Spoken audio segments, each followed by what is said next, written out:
Birthday to you! Thank you! Wow, grabe na surprise talaga silang lahat, no? Akala nila hindi kayo makukompleto. But today, kompletong-kompleto kayong lahat. Talaga na-miss nyo na ba siya sa TGIS? Kita niyo naman talagang miss na miss niya si Antoinette, ano? Oo naman, syempre. Matagal na kami hindi nagkakasama. And of course, today's your special day. Happy 18th birthday na rin! Yung characters nyo ba in TGIS and real life, may similarities ba? Well, sa part ko, The character you play in TGIS and real life, kung may similarity. Sa part ko, si Bianca kasi, ano ba? Kasi ako sa TV lang naman ako nagsusot ng mga bright clothes, yung mga ganon. Pero pag behind the scenes na, Jonggan jeans lang ako tsaka shirts, si Bianca, yung character niya maporma, tsaka maarte sa pagkain, sa lahat ng bagay. Hindi naman ako ganon, lahat ng pagkain, kinakain ko pati manggat bagong gamit ko yun. Ito, para sa ating birthday girl. Antoinette, naalala mo ba yung time na sa isang episode ng TGIS na nalasing ka, tapos finally nasama mo kay Iñaki na I Love You. Naalala mo yun? Naalala mo yun?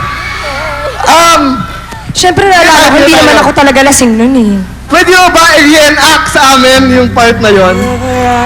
Gusto niyo ba yun? Tuloy niyo yung part na yun! Hindi ko alam ko. Well, Kanino ko naman niya, arte wala na. Antoinette, workshop ko. Workshop. Nakakaya. okay lang yun. Sige na. Gagawin ko yun. Iñaki, I love you. I love you. I love you. I love you too, Bianca.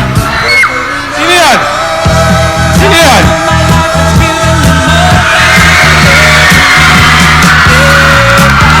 Ay!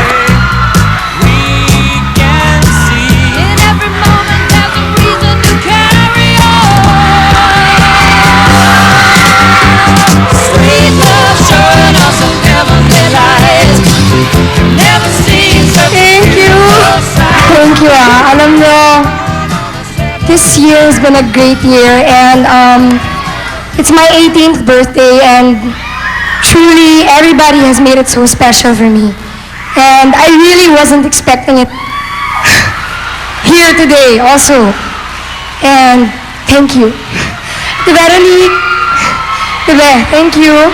Thank you, Kuya John, our director here today. Thank you. And of course, to the whole Barkada, thanks for coming up on stage, for greeting me, for treating me so well these past 2 years. 2 years, no? Thank you.